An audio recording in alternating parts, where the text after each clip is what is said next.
to the K. To the K. To the K. Coming up tonight in the Ringside Report.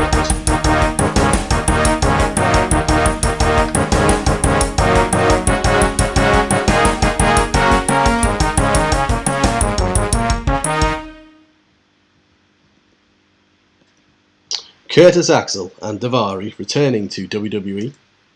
Logan Paul considering WWE career. Tony Khan speaking with Maria Kanellis about the Ring of Honor Women's Division. Undertaker getting his own podcast. What? Tony Khan claims bots responsible for anti-AEW online community. Kurt Angle is to undergo major surgery. The Rock faces legal action around the XFL. Kimber Lee deletes Twitter account following Nash Carter release. Another Tony Khan one. He expects bidding wars over AEW talent. Could Bray Wyatt be headed back to WWE though? Interesting. Anthony, when are we going to find out the answers to all them questions? We're all going to find out right fucking now, Cal. Yes, we are. Of course we are. So, let's kick off with the first one then. Curtis Axel and Ariya Daivari. According to Fightful Select, they have reported that both of them could be set for a return to WWE, with both of them working at recent shows as a tryout for producer roles. So obviously Curtis Axel is said to have buddied up with Tyson Kidd and helped produce the match on SmackDown between Liv Morgan and Sasha Banks, while Daivari also was behind the scenes of SmackDown working with... He also did stuff. He also did stuff. He worked with Chris Park, who was obviously better known as Abyss, to produce the Drew McIntyre victory over Sami Zayn. So, interesting one. Obviously, Curtis Axel, son of one of the greatest of all times, Curt Hennig. So, it's a shame he was never, more successful as a in-ring performer, but absolutely, I imagine he's got a fantastic mind for the business. So, it'd be great if they pick him up. And obviously, Ariya Daivari, his older brother, Sean Daivari, already worked with WWE in a producer role, so I think he, I like his chances, let's put it that way. Seems like good chances. Indeed. So yeah, best of luck to both of them. Hopefully it comes off. Hats off to yous. Mm-hmm.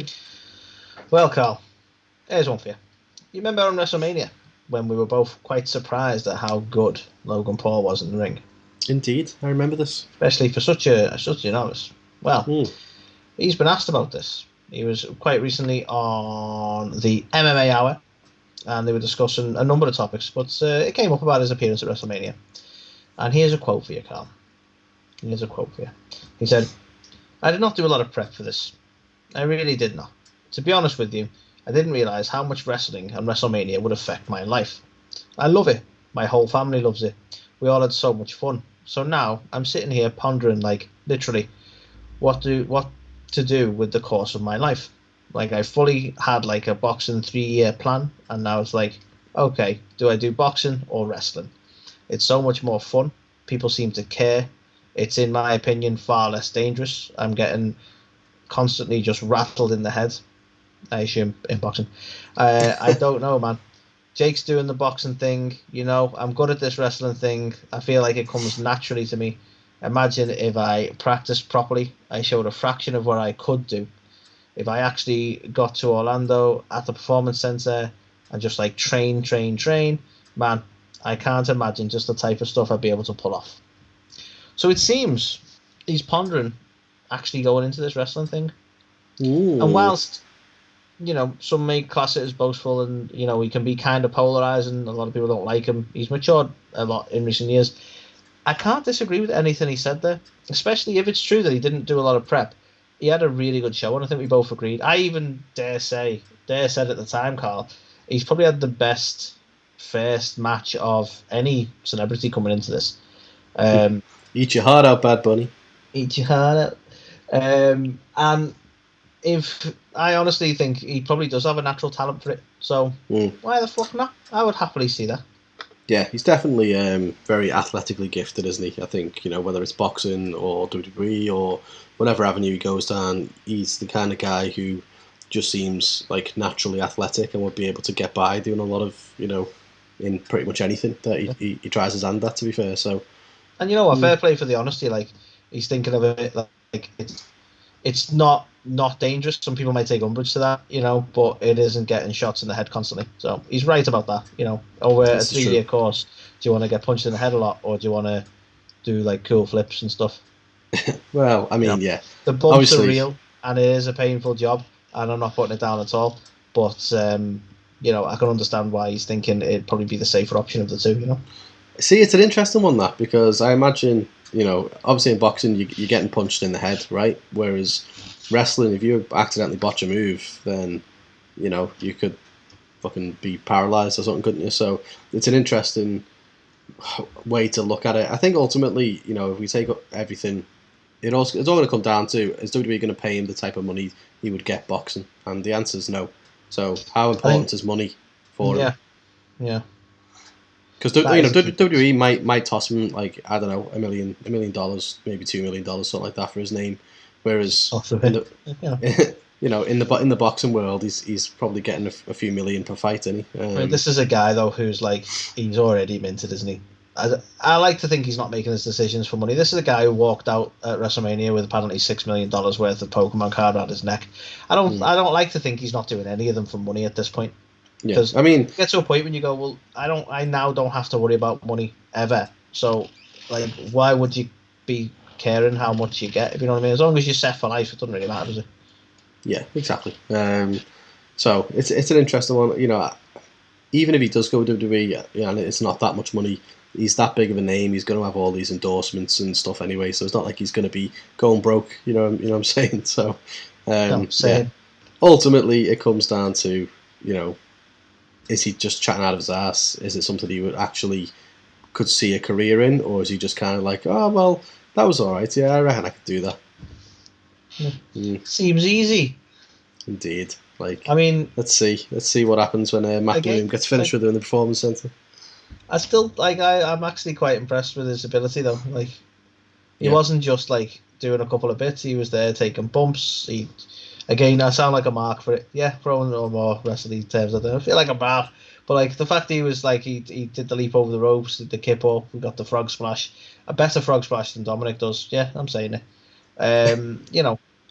I'm quite impressed with just like that limited moveset. I wouldn't look obviously I wouldn't look as good in the ring. You know what I mean? On like my first show out. So fair play to him. He definitely seems to have a natural talent for it. Yeah, definitely. And I think he's obviously got that charisma about him to the point where he could be a huge star for them if he did actually try his hand at it. So interesting to see. I mean, it's weird to think that give it a couple of decades maybe, and you could be like, wow. Yeah, do you remember Logan Paul, the multi-time world champion? You never know. What? I mean, he, from a physique standpoint and stuff as well, he could definitely hang up in there with, some of the heavyweights there. He's similar physique to the likes of Riddle, for example. So, yeah, definitely could be a big star for him. Although, when Vince McMahon comes at him, do you think he's going to go by Logan or Paul? That's a very good point. LP. I like it. But, he likes to take at least one of the names. That's what Vince does now. So I'm just curious which one he would take. Taking souls and taking names. So the next one to talk about, I feel like I've got all the Tony Khan ones this week, and he's had a week. Get in with the carnies. So we'll start with the least controversial one first. Okay. So he recently spoke with the media. I think I should have this one. From. I think you should have, to be fair. So feel free to weigh in as much as you'd like. But he spoke obviously with the media after Supercard of Honor and was talking about the AEW Women's Division. And he was quoted as saying that he'd be very interested in talking to Maria Kanellis. I assume about the Women's Division. I don't know whether just like. But he said that he thinks she's a great wrestler and has heard really great things about the work she did at Ring of Honor. He says, I do have staff and a direction in mind when I relaunch the show. I have a lot of talent in mind, including some people that have wrestled here before and some people that haven't. Honestly, I'm glad it seems to have gone more into wrestling speak now. I was a bit worried at first when you said, he's like, I'm really interested in speaking to Maria Kanellis. I've got a direction in mind. I was really impressed with the match. Like, this is all stuff that, Yeah, it might just be that he's being a fanboy here. I don't know. Want to be a star, don't you? Got a direction in mind. This way. The rear.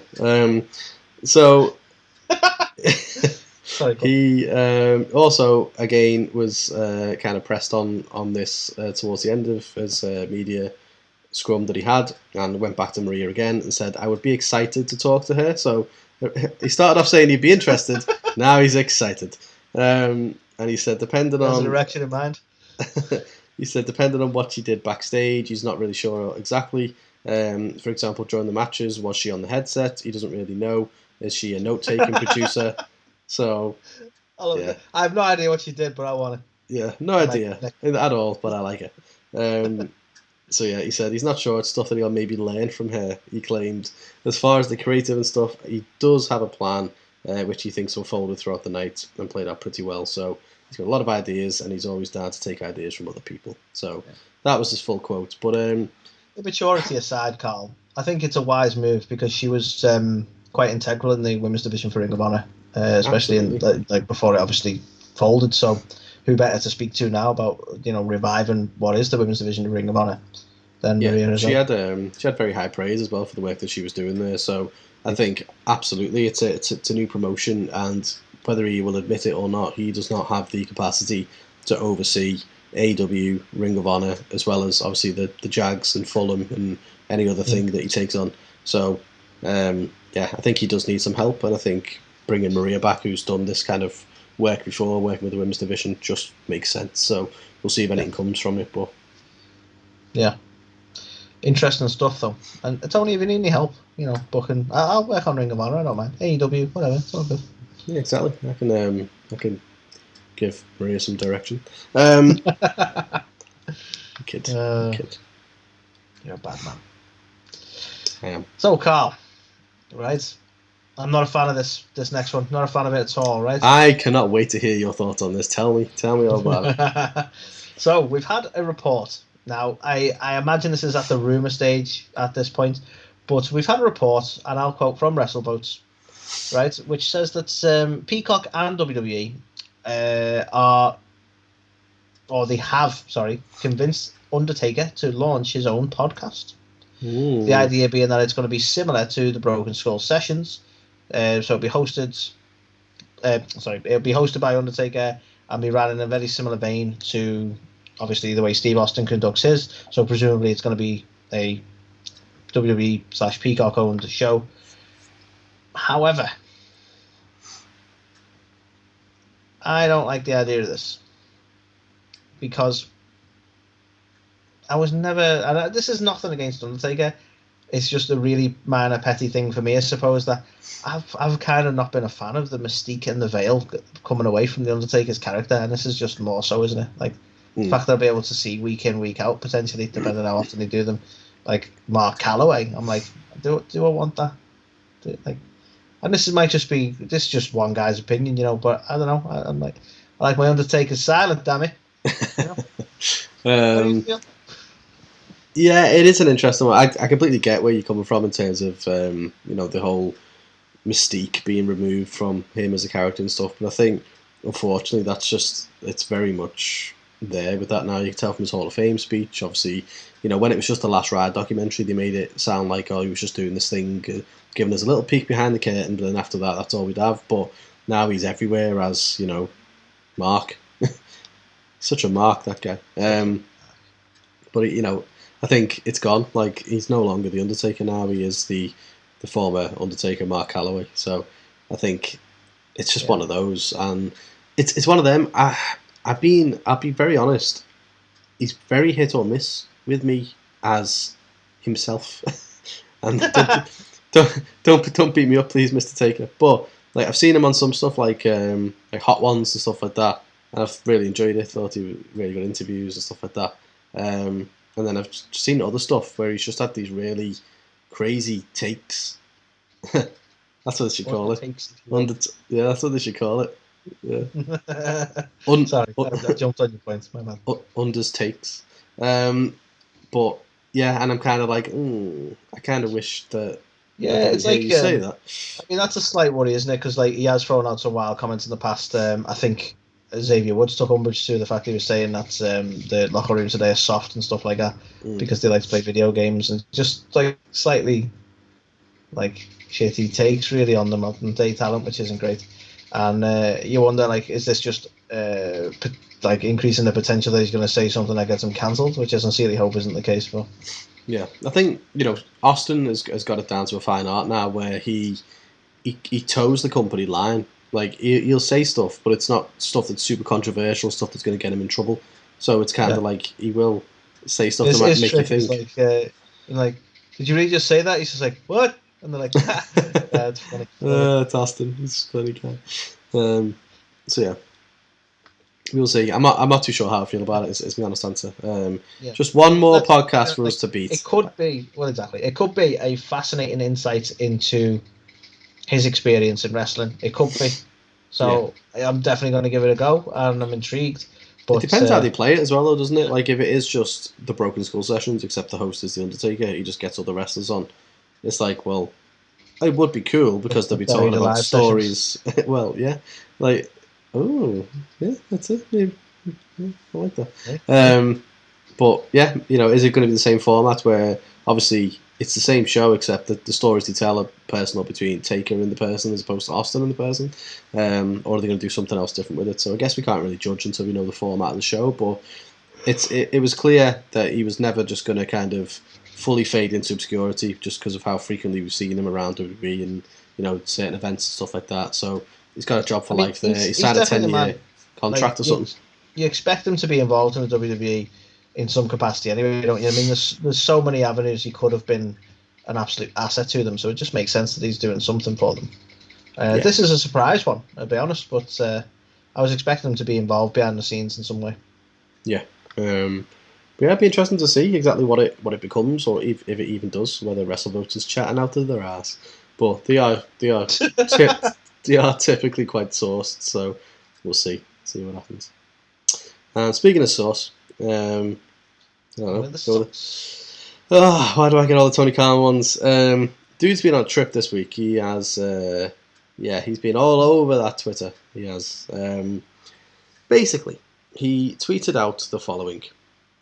An independent study has confirmed that much of the staunch anti-AEW online community aren't real individuals. It's a staff running thousands of accounts and an army of bots to signal boost them. Look closely. These aren't real people. Who'd pay for such a wildly expensive thing? So that was the initial tweet that everyone was just like, what the fuck is he on about here? And obviously you can tell when he says who would pay for such a wildly expensive thing, he's probably thinking it's WWE, right? Seems to be where he's alluding to with that, in my opinion. But off the back of this, Brian Alvarez decided to weigh in on it a little bit more.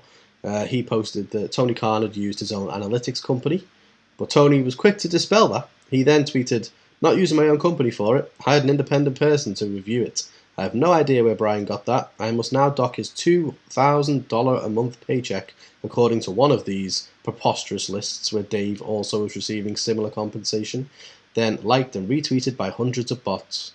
So it dude needs to chill.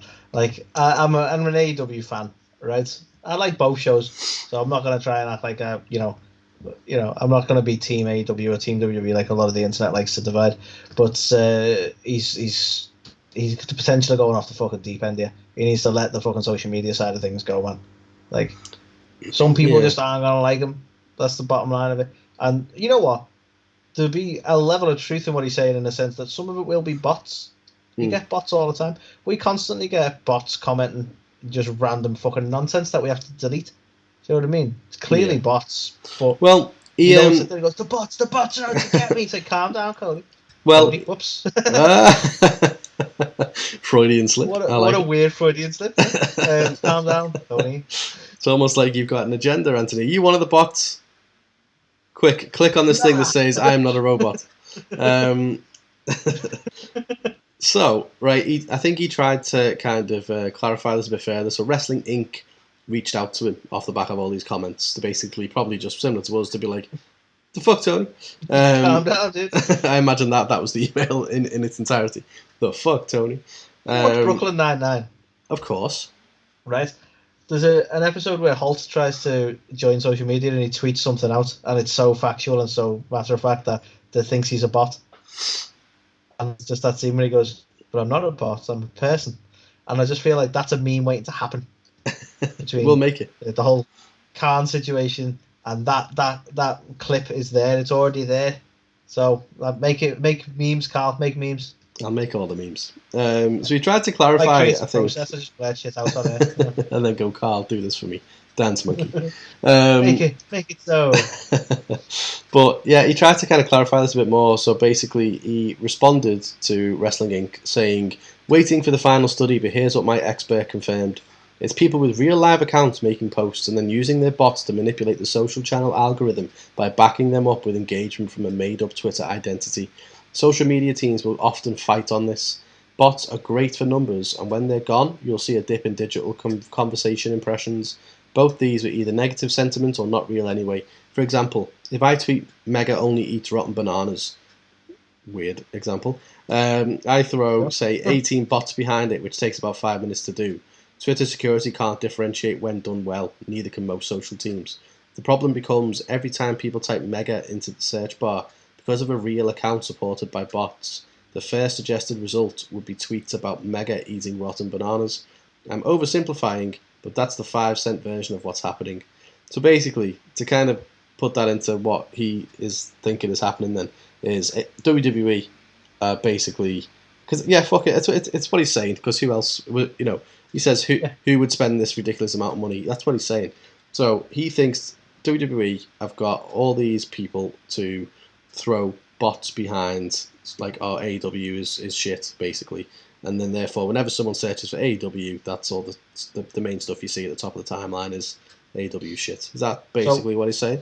So is that what's happened? When you type in Tony Khan into the search on Twitter at the minute, and most of what you find is Tony Khan believes robots are attacking him. Like, has that been manipulated by robots? Is this like an Inception kind of thing? The robots are actually pushing the robot agenda now? It's a good point. That's a good point. Like, I get what he's saying. Bots do exist and bots can manipulate things, but like, you got to ask yourself, Tony, why?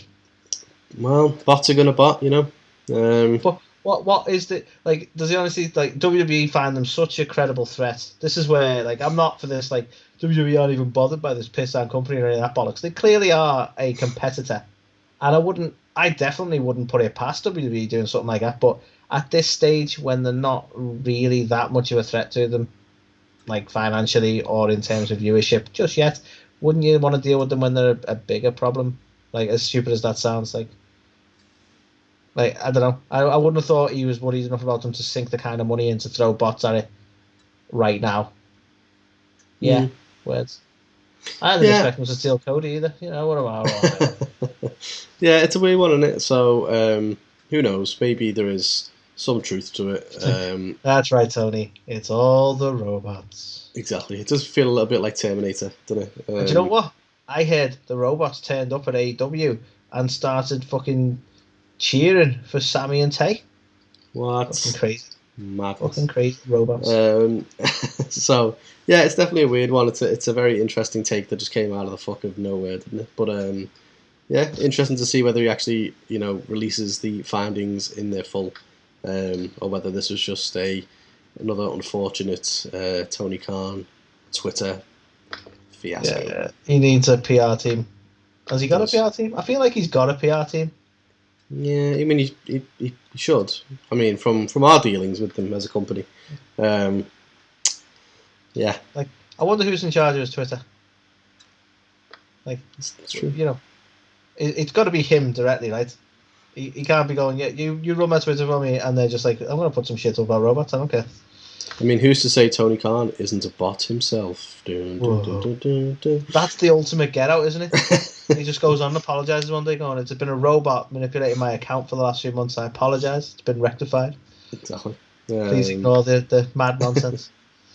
Indeed. So who knows where it's going? But yeah, one to watch. I'm keen to see whether he releases any of the actual reports. We'll see. The reports will just be like screenshots of links, and some of them will just have a circle around and say robots. Extensive reports made. Anyway, it's the robot. I think it's the robots that are holding you and me down. Yeah, fucking bastards. Our robotic overlords, how dare you. Yeah. I think what's happening is when we email like super famous wrestlers and we don't get a response, I feel what's happening is the robots are intercepting that email and deleting it before it even gets to them. This is true. Fucking Could robots. happen. Could happen. Damn robots. There's a t-shirt, Carl. Damn robots. They're made. Or just it's the bots. I think there's something there. I quite like mine. Bots are gonna bot, you know. Bots are gonna bot. I think that would sell as a shirt.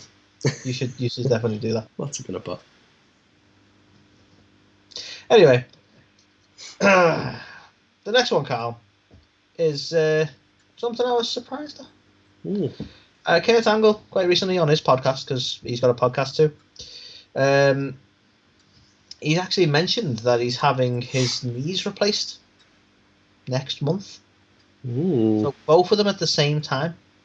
Not good. So yeah, so that's I don't know. I didn't realize he was having knee issues. But there you go. So he's gonna be like potentially in a wheelchair or a walker after that when it comes to recovery. But yeah, so it's sort of a quick one, but just surprised to hear it. I know he'd obviously been plagued with injuries throughout his career, understandably why he had to retire. But yeah, having both his well, goes back to them Logan Paul comments now, doesn't it? Yeah, wrestling is so much safer than boxing. He's gonna be more of a robot than he was. The bot's taking over, Carl. The Bionic Angle. Nice. The name of his secondary podcast. So yeah, I mean, he can just add that to his whole shtick now, can't he? He's like, I won a gold medal with a broken freaking neck and 2 replaced knees. Damn it! Just start doing it. Yeah. But yeah, so only a quick one, Carl. But you know, hopefully if it goes well with the surgery, hopefully he's back on his feet super quick. He's an awesome guy with an awesome attitude to life, and yeah, hope it all goes well, man. Indeed. Yeah, I think the main thing is he just has a really good quality of life after it. Hopefully it sorts it all out, and must be horrible trying to walk around with 2 completely fucked knees at the end of the day. So. Indeed. Now this one's an interesting one. So. Oh, sorry, the last one wasn't. Yeah, the last one wasn't. This one. No, I'm interested to get your thoughts. So, obviously, the XFL, Vince McMahon's brainchild, which has failed before. He tried to bring it back, and it failed again. Now, The Rock decided, you know what? I'm going to buy it, and I'm going to make it successful. So, The Rock bought the XFL. Never heard about it again.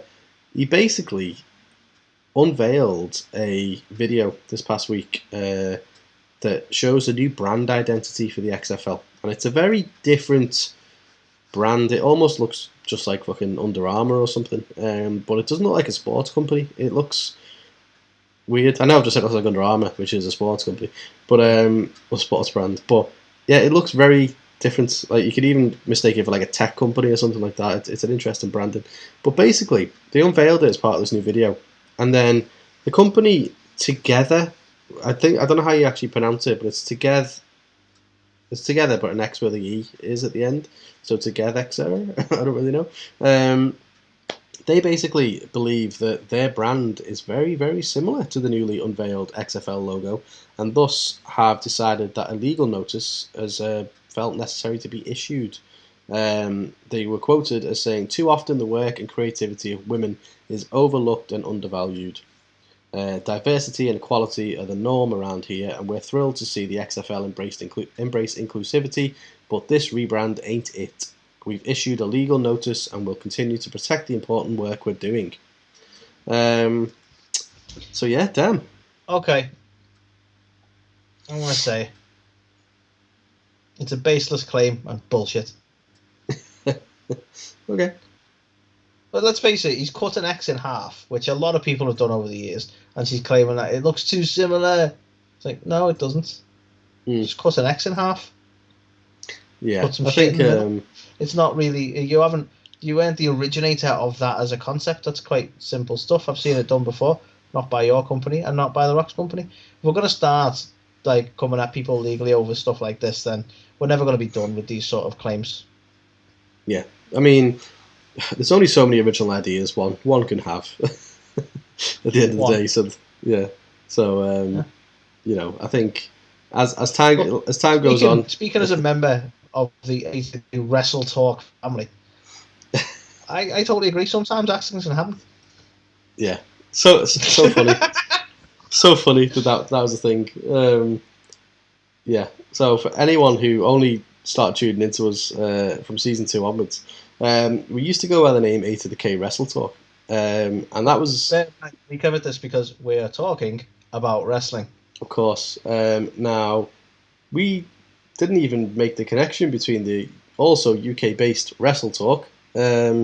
Which is fucking massive, by the way. Yeah, so I don't know how we even did that, to be fair. But yeah, I think it got brought to our attention. Someone reviewed the podcast on Apple or something in the States and were like, there's already a Wrestle Talk. And we were like, so there is. Chose to ignore the A2theK element of it. There you well, go. exactly. Which is yeah. the main branding for us, really. There you go. Exactly. But yeah, I think, you know, it's a really interesting comparison you make because obviously the intention at the time for us was maybe we'll branch the podcast off. We'll do Wrestle Talk, we'll do Movie Talk, we'll do who knows. And there's going to be like a little series of different things. Yeah, we didn't. We just went A2theK at the movies and just talk wrestling movies. That's the closest we've got. But yeah, no, I see your point because yeah, we have been there ourselves. But yeah, for me, the kind of infringement. I don't think it's infringement anyway. The logo looks a little bit similar, like in the sense that one half of the X is coloured in, the other half isn't. I'm no legal expert here, but am I right in saying there's like I feel like we've had similar stuff with like music before when they're saying about like Ed Sheeran actually, funnily enough, has been recently in court over he won his legal battle over a song, didn't he? And isn't there an element of proving that it like that they like wouldn't she have to be able to prove that The Rock was aware of her logo and stole style from it? It wouldn't just be as simple as going, well, it happened across it and it just happens to look like yours. Wouldn't the any sort of legal battle have to include the fact that I imagine so. But to be fair, for me, the infringement, if there is any, is actually more with the overall campaign because some of the tone of voice, some of the kind of like the black and white aesthetic and stuff that they've got going on as well, that seems more of the infringement than just the logo to me, if that makes sense. So I don't think that it's completely baseless what they're saying. It is very similar in a sense, but I don't necessarily think they've kind of just gone. I mean, like, and also let's be honest, it's not The Rock and Danny Garcia sat in a room going, okay, what logos do you want to draw? Oh, here's the ones I've come up with. You know what I mean? Like, they're not doing it, right? They've got a team of people who are like responsible for rebranding. So you'd like to hope the company they picked it, like the branding agency, haven't just gone, we'll steal that. But ultimately, yeah, you know, it's going to be a massive shame to do a big relaunch of the XFL, which he's very much trying to get off the ground, and it's failed many a time before to then fall at the first hurdle where it's infringement. So hopefully it gets resolved either way. But money. So yeah, we will see if it all goes away. But you're never going to win. You can't take on The Rock and expect people not to care. He's going to lay the smack down on you guys. I'd love to see him in court with that attitude. So tell me, you're Judge. dealing with the millions and millions of The Rock's plaintiffs. Tell me, Judge, do you think it looks like their logo? It doesn't matter whether you think. It'd be brilliant. Well, he got his design team up there. It's like it turns out you did it. Why did you do it? I did it for The Rock. Rikishi, you own this branding company. So I'm not going to try and do any more Rock parodies. The last one did not land. Yeah, too soon. I loved it for what it was worth. Cuts deep, man. Anyway, Carl, moving on to the next one. A bit more somber this because we both have some opinions on this, and I'm going to be frank and honest about this as well. So, firstly, it's regarding the whole Nash Carter situation. So, like, I don't know where we've landed on what is the truth and what isn't, because I don't suppose we'll ever really get to know. But Kimber Lee, who was in a relationship with Nash Carter, has a number of weeks ago accused of domestic violence, and apparently these allegations were I don't know if they were necessarily proven to be false, but he's had a lot of support from people who know him, other wrestlers and the like, who've come out and said, no, he is actually the victim of the abuse, and it's an abusive relationship, and she's not as innocent as she's making out, that sort of thing. But there's been a lot of back and forth on social media, because that's where you do things now, and you go for the court of public opinion rather than anything else. And as a almost unnecessary knee-jerk, Nash Carter's been fired from WWE. Now, Carl, we've talked about this, and I'm going to be as honest as we were when we were talking about this.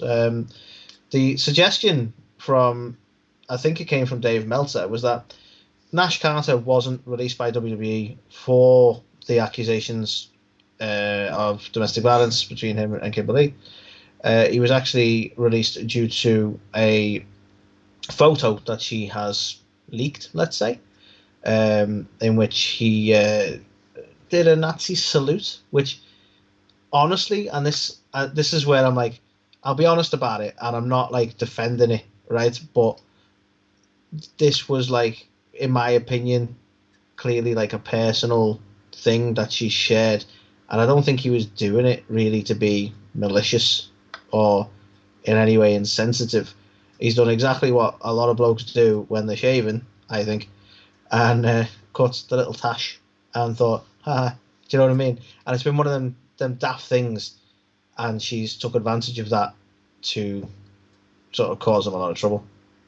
That's how it looks to me. Do you know what I mean? And I'm not saying, oh yeah, it's totally fun to make light of Hitler and stuff like that, but you know, it's not like he was like being anti-Semitic or anything along that line. You know what I mean? It was just a picture he took, or she took actually, of him, and in a kind of intimate setting, really. So like, I don't think he ever expected that picture to get shared on social media or anything along that line. Not that excuses it, but at the same time, I feel like it's being almost blown out of proportion by WWE, really.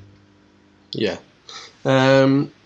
It's one of them, and like the picture that she shared, like if it was just the fact he cut a, Charlie Chaplin mustache, and it was like, okay. I think it's the fact that it's, it's that mustache where he's also doing like the salute thing and everything as well at the same time. So it very clearly was like a Nazi thing. But yeah, it's such a fucking fine line of stuff, isn't it? Because to your point, it's an invasion of his privacy, a private photo that shouldn't have been shared. Like, what if he had a fucking swastika tattoo on his knob, right? And she takes a picture of it and shares it online, and then WWE, you're like, fucking hell, he's a Nazi and he's got a swastika on his knob. He's fired. But then surely he's got the right to go, well, hang on, you just shared a picture of your fucking knob. It's a private picture, though. So it's like, well, plus, yeah. But there's the other question of like, that's what they're saying the release was for, but she happened to throw a lot of shade and throw all this information out there and these accusations out there around the time he won the titles, and has had the desired effect of him losing his job and the titles. So it's almost like the timing on it from her, and I'm not suggesting that, like, again, we don't know the truth of what's going on between them. By all accounts, she is not completely innocent in this story, but it seems the timing was impeccable for maximum damage to him and his career, which would suggest a bit of militia. No, that's not right. Malicious intent there. And on top of that, she has now deleted her Twitter accounts because there is a close friend of Nash Carter has actually started a campaign of justice for Nash Carter. And again, like, it's one of them where I'm sure there'll still be people on either side of this debate. I don't know how much proof there is that Nash is innocent, but it is literally her word against his, and we're probably never going to know the full ins and outs of it all, really. And we probably shouldn't, but they've decided to air all this on social media, and again, for maximum impact. Yeah, that's the big, like, the saddest part of it all, isn't it? Is there's clearly some serious issues between the pair of them, and the fact that it has to all be aired out, in public is a shame, really. Just settle your differences, like, not for the world to see. I know, obviously, we spoke about this last week. Just like, well, obviously, if she wants to get support for domestic, abuse, stuff like that, then, she wants to share that and get it out there. But if it's then other things to try and maybe potentially maliciously get him fired, for other stuff as well, it's like, well, yeah, I don't know. It all just sounds bad. But I'll tell you one thing. I'm never going to have a picture taken of me with when I put my fake Santa beard on when I've got my shaving foam on, because you never know all those fucking pro Santa people going to come at me. So, people take Christmas super serious, man. You want to watch out for that. Exactly. But yeah, like, obviously, I'm not making light of it. Like, if he has impersonated Hitler, and it's like, well, that's really not fucking funny, is it? So, yeah. Thing though, like, imagine in a setting though, right? Because I'm not trying to make an excuse here, right? And we don't know, but in a setting where she is taking a picture of him, he's got this little tash, and how do we know she hasn't gone, hey, you look like Hitler, do the salute, and actually goaded him into it? We don't know, because it's just a picture out of context. Yeah. That clearly was never meant to be shared. And I'm not saying it, like they say, don't impersonate Hitler. It's probably the easiest way of not getting in trouble. But at the same time, you don't know how it came about. It's just, I say, it's been done purely to damage, hasn't it? Yeah. Yeah. I just hope that they just resolve it, hopefully privately, and just puts an end to whatever this is that's happening between the pair of them now. Because no one's going to come out of it any better, really, are they? So, yeah, sad one. And then I've got another Tony Khan one, Anthony, for you, because of course I have. It's the Tony Khan show. I clearly just am obsessed with Tony Khan news. So he's been speaking again, this time to ESPN. ESPN's Mark Raimondi. The topic came up about Cody Rhodes. He was quoted as saying, he wasn't going to be here, and based on the conversations we were having, he never outright told me, but it was obvious that, what was happening. He said it's not anything unusual to see stars coming from other promotions, including WWE to AEW. I think it's now a little different to see a star go from AEW to go on to WWE television. I think as the years go by, we're a young promotion. It was bound to happen sooner or later, and now it has. We've got a lot of great wrestlers here. I expect there probably will be, down the road, interest in some of them because we're putting on such strong shows.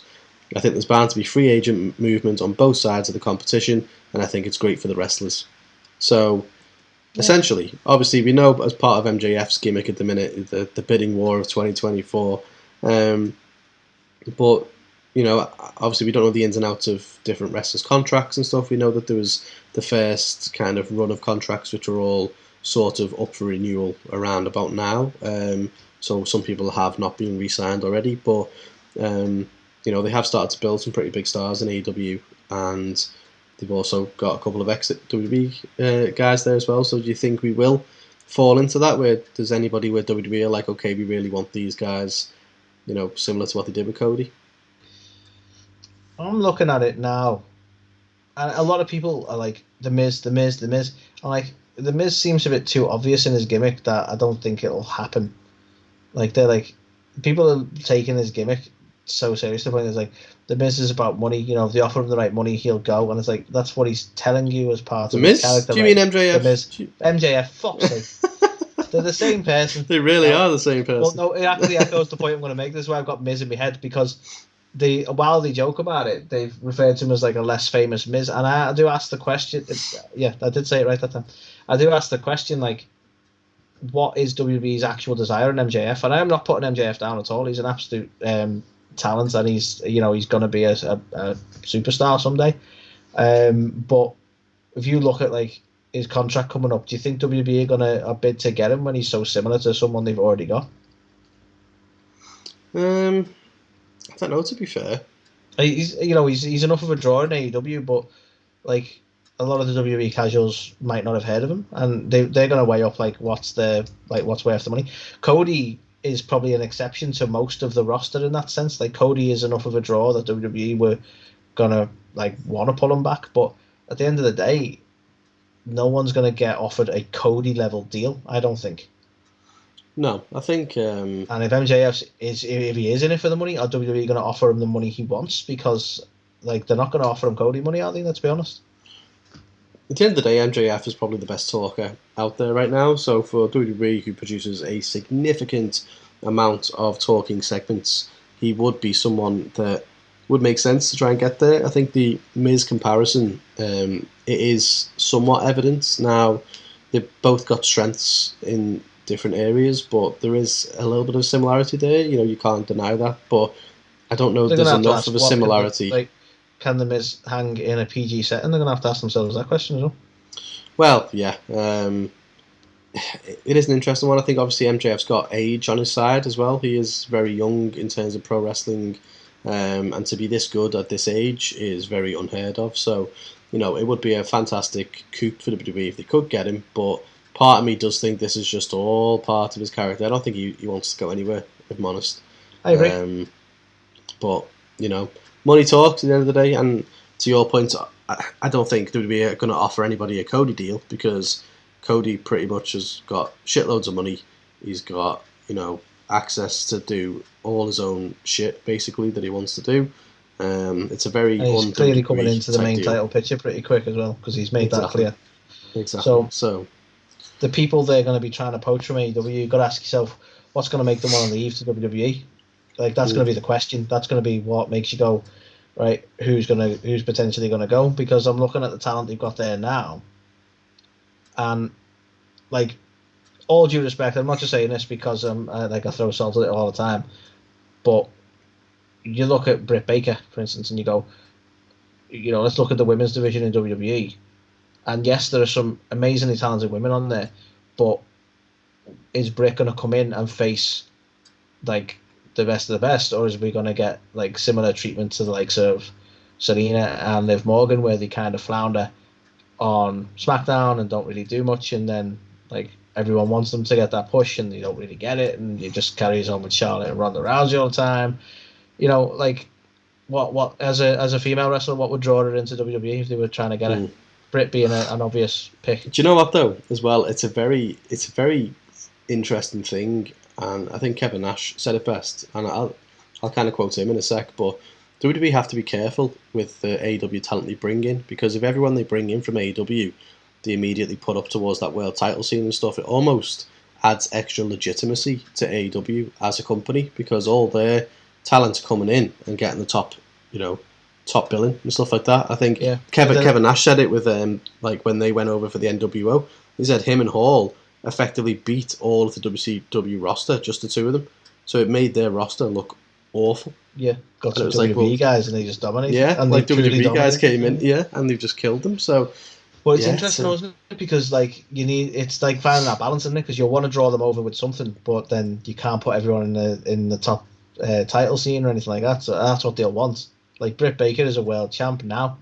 Like she'll want to come over and be in the world champ scene again, won't she? But then again, do you do that? Do you give her that? Yeah.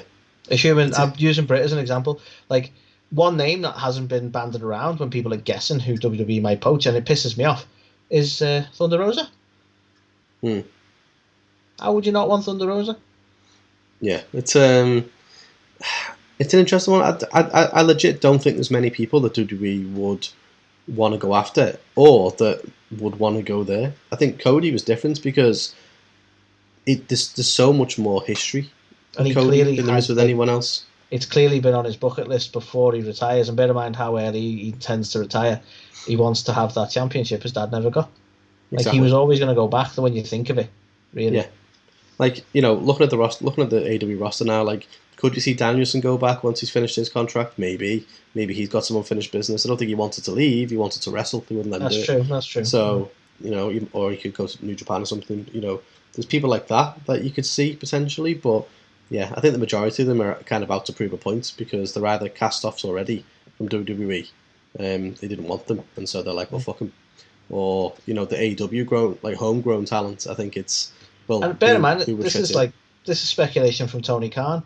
We've seen a lot of releases from WWE in recent years, obviously, and they're reporting like profit margins, and some of that is down to the releases. So you got to ask, do they want to start taking people on again? Yeah. Like we're expecting this like little bidding war, but maybe that just won't happen. Well, if they put it back to the one show as well, then there's even less likelihood of that happening. If they have one roster. So, but we'll see. We'll see if they do it. But interesting, very interesting. Indeed. So, Carl, the next one. This is massively speculative, right? Obviously, we put it out there in the way we do, and the way most news places do. It's like, is Bray Wyatt coming back to WWE? Question mark. There is no hard evidence on this just yet. However, the reason WWE comes back into the fold and comes back into the question is because one person who's very recently spoke very favourably of Bray Wyatt is none other than the Undertaker. So he was speaking at WrestleMania Access with 2 X's because it's cool. And he mentioned Bray, saying that he hopes things work out. No. I'm gonna do the quote again. I hope things get worked out with him somewhere. He's a phenomenal talent, and I think he has a lot to offer the industry. So I want to wish the best for him. Hopefully, at some point, he comes home, which is an interesting take from Taker, because he's making out like he's wandered off. I hope he comes home at some point. It's like, he was sacked, right? Like, he was released from the company. It's like that's like my mum and dad kicking me out and going, I hope he comes home. Like, what, you just kicked me out. Like, what the fuck? Like, I don't know. Obviously, Taker didn't have any say who gets released and who not. But the choice of wording is a bit strange because it's not like it's like they're there with their arms open and he's just not coming back. You know what I mean? But that being said, this is the sort of indicators. Is there an option there? Undertaker's a very important person to WWE and to Vince, and he thinks very highly of Bray. Is there an option there to come back? Can they sort the differences out? We don't know ultimately what led to the release, and there was a lot of speculation about he needed time off, obviously, to grieve and cope with what happened with Brody, and WWE like this. There's been rumors down the line that WWE just sort of released him because he was taking too long and stuff like that. We don't know what happened. Really. Yeah, it's such a scope for that. It's such an interesting release at the fact that obviously there was all them different reasons. I think it even came out that he was difficult to deal with and stuff like that.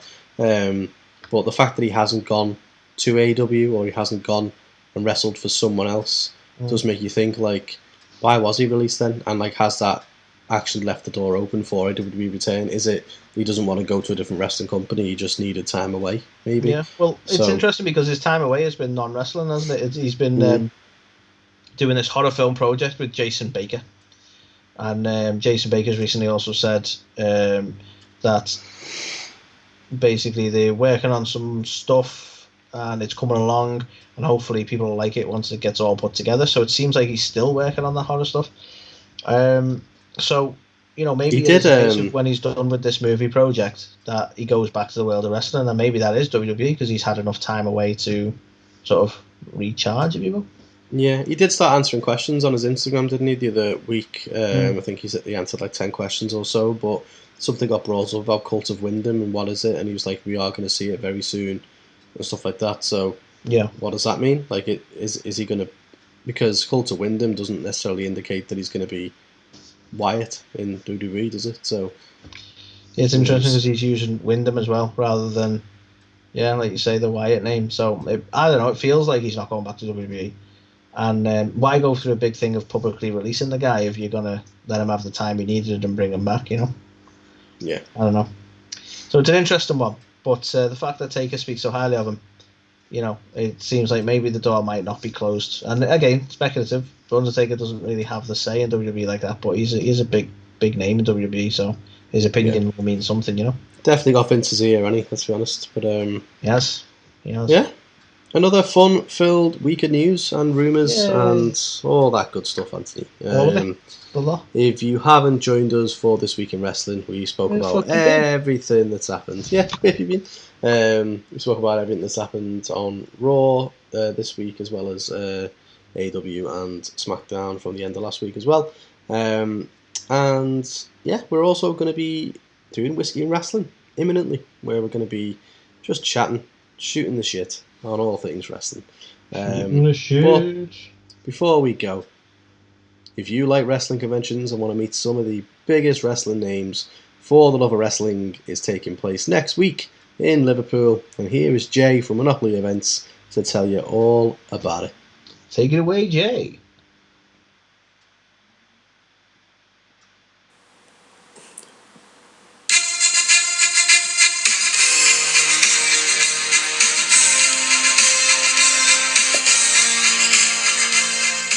For Love of Wrestling, Europe's largest wrestling convention, returns to the Exhibition Centre in Liverpool on the 23rd and 24th of April.